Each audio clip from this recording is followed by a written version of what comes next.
This is Democracy Now!, democracynow.org, the War and Peace Report.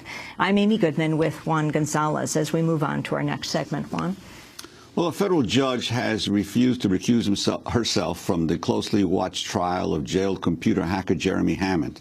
Hammond is accused of being a member of the hacker group Anonymous. He's been charged with hacking into the computers of the private intelligence firm Stratfor and turning over 5 million emails to the whistleblowing website WikiLeaks. Hammond's lawyers had asked federal judge Loretta Preska to recuse herself because her husband worked for a client of Stratfor. Hammond's supporters say the Stratfor documents shed light on how the private intelligence firm monitors activists and spies for corporate clients. Jeremy Hammond has been held without bail or trial for more than 9 months. Last week, WikiLeaks founder Julian Assange mentioned Jeremy Hammond in a rare address from the Ecuadorian embassy in London, where he has sought asylum.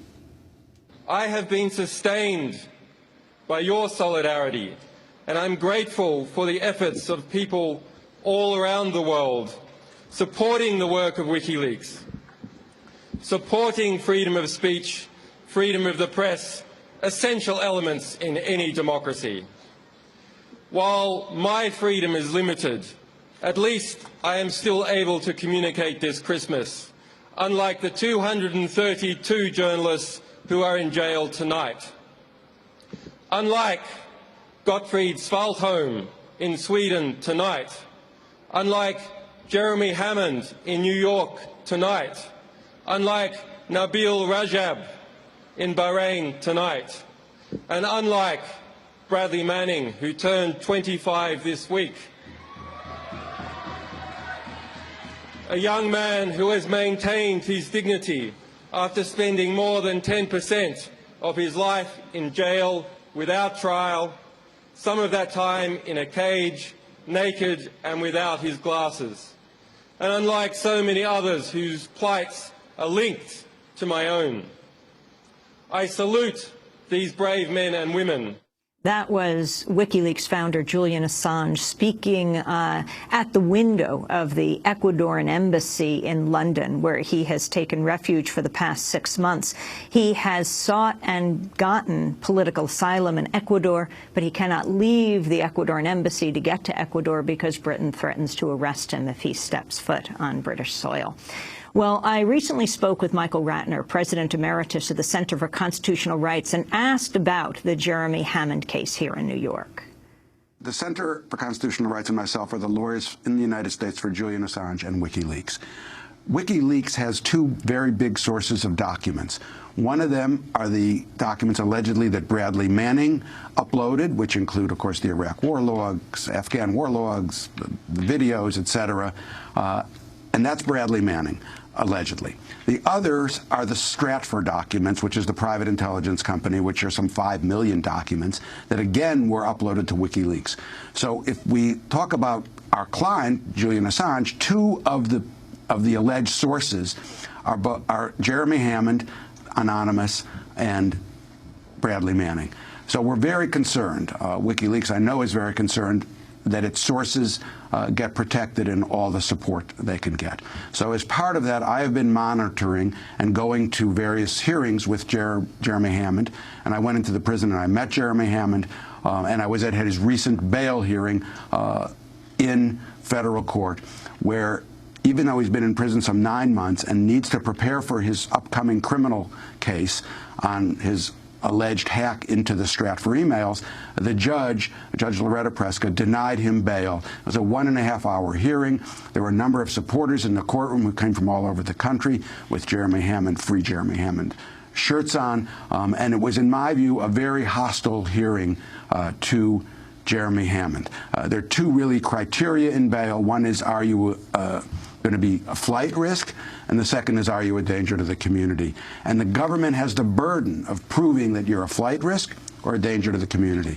Now, I have to say the judge had probably decided this case before the arguments went on, because she essentially read an opinion after an hour and a half into the record denying bail to Jeremy Hammond. And it was really disappointing because you do have a right to bail under our Constitution. With regard to his being a danger to the community, I mean, they must think Jeremy Hammond is God, because he's not allowed to use a computer that's connected to the internet. But he's not allowed really to, when he gets to use any computer, because they somehow think, or very limited access to any computer, because they somehow think that even though it's not connected to the internet, that this guy is so smart, he'll figure out how to get into documents. And explain who Jeremy is and what happened to him, how he ended up being arrested. Okay, Jeremy is a political activist who has been active. He's only 28 years old now, but he has been a political activist for a number of years. He went after everybody from a Holocaust denier, David Irving. He was, the group apparently, I don't know whether he was part of that, was involved in hacking into Scientology.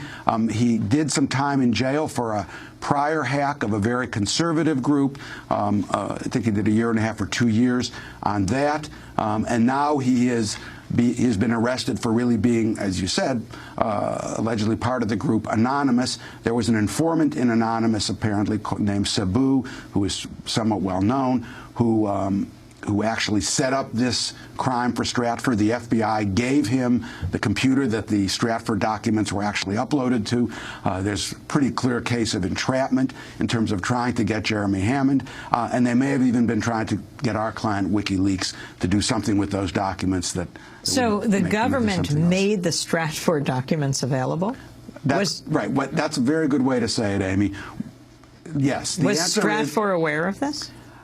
That's a good question. The government knew at some point, and we don't understand this, or I don't understand this, that there was access to the Stratfor emails and 5 million documents. They then gave Sabu a computer that all of those could be uploaded to. They're put on that, and then the FBI is in on this, and then they somehow allow them to go out to WikiLeaks, allegedly.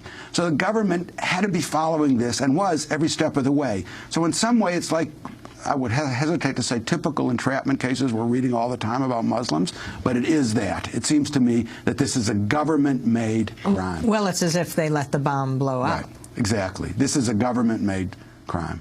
That's correct. And Jeremy Hammond was considered one of the geniuses involved generally in hacking, but in the anonymous movement, and particularly in the Stratfor email. So where was he picked up?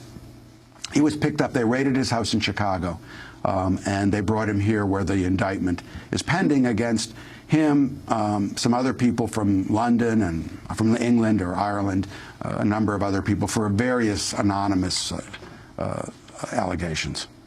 I wanted to play a clip of Julian Assange talking about the leaked emails from the private intelligence firm Stratfor. Julian Assange we spoke to in London. He's in the embassy in Ecuador, where he has been granted political asylum. There's some 3,000 emails in the Stratfor collection about me personally, and many more thousands about WikiLeaks.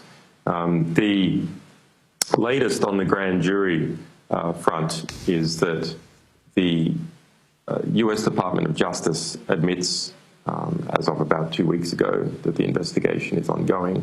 On September 28th this year, the Pentagon renewed its formal threats against us in relation to ongoing publishing, but also extremely seriously in relation to ongoing what they call solicitation.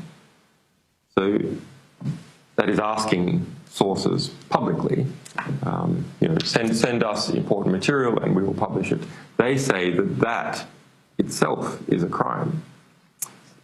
So this is not simply a case about that we received some information back in 2010 and have been publishing it, and they say that that was the crime. The Pentagon is maintaining a line that WikiLeaks inherently, as an institution that tells military and governmental whistleblowers to step forward with information, is a crime. So they allege we are criminal moving forward. Talk more, Michael Ratner, about the emails of Stratfor. Well, Stratfor, as you've covered on the show before, had a lot of really important information about surveillance of everybody from PETA to the Yes Men to other activists to working for U.S. government agencies. It puts out a regular intelligence newsletter, presumably online. It does work for private clients like big major corporations, et cetera. One of the things that came out in the Stratfor emails are a list of people who apparently are subscribers to the newsletter, the intelligence newsletter, if you want to call it intelligence, and there's thousands of those emails and subscribers. And there's an interesting occurrence. The judge who's trying the case so far, the Jeremy Hammond case in federal district court here in New York. Her name is Loretta Preska. She's the chief judge of the federal district court. She's the one who denied bail to Jeremy Hammond in what I consider to be a very, very hostile interview. Very hostile opinion, and really had errors in it that I think should be remedied in his entitlement to bail. But what came out since that time, only in a week ago, and it just came as an email from somebody on the internet, what came out is that her husband, who's a lawyer, I think at Cahill Gordon, his name is Thomas Cavalier, that his email also was part of the Stratfor releases. So you're going through the Stratfor documents, and there you see a number. You see the email for this lawyer at Cahill Gordon, or Cahill, whatever it's called, a big law firm in New York, and that is the husband of Judge Preska.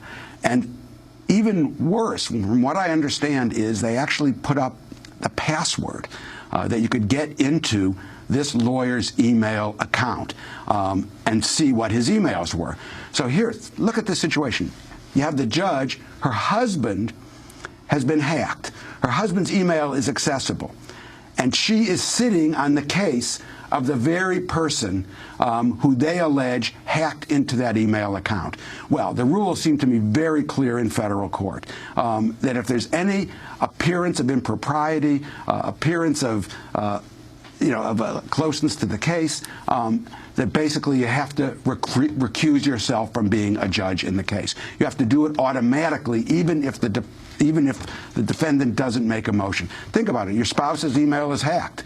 I mean, you're pretty angry. You're pretty angry about that, and even if you're not, the appearance of injustice or the appearance of an impropriety really is enough, it would seem to me, and that's what's allowed. It's not just the actual conflict, it's the appearance of a conflict, and so I think that just judge ought to be off this case. Well, I mean, this is very interesting because then it's not only his emails that can be read, but presumably they have written to each other, and so the judge herself is exposed. Right. Well, we don't know that, but this may be, I think someone told me that it may not be maybe his business account, maybe she hasn't written to him, but the point is other people's emails.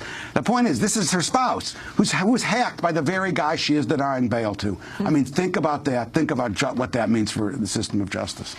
So you have the Jeremy Hammond case, and you also were in the courtroom when Private Bradley Manning, for the first time after 2 years imprisonment, a lot of that time in solitary confinement, testified for the first time about his conditions. First, we know very little. Most people haven't even heard about the Jeremy Hammond case. Why do you think there's that kind of difference? You know, it's a good question, Amy. I mean, the earliest stuff, of course, was Bradley Manning and WikiLeaks. That was 2 years ago. Yesterday, actually, 2 years ago, we had the anniversary of the Cablegate releases, which is the State Department releases, and of course, they were huge, and they were government documents. Jeremy Hammond was private security company, and so maybe that's part of it.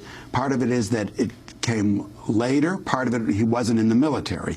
And so they really, they want to make, right now the government is trying to make an example out of all three of these people. I mean, look what they've done. They've got Jeremy Hammond, no bail in a federal detention facility. In Metropolitan Detention Center. Metropolitan Detention Center, which is in Manhattan at Foley Square.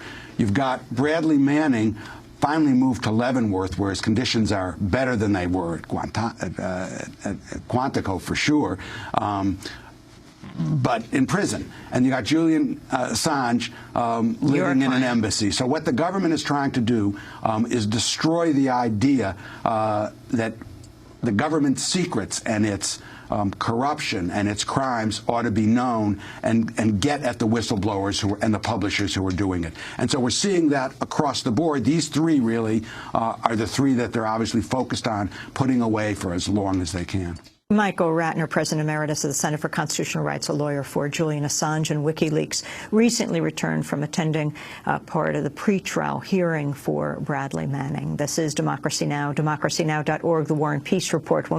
Thanks so much for watching this report from Democracy Now!, your daily independent global news hour. We don't accept advertising or corporate funding, but rather rely on donations from viewers like you.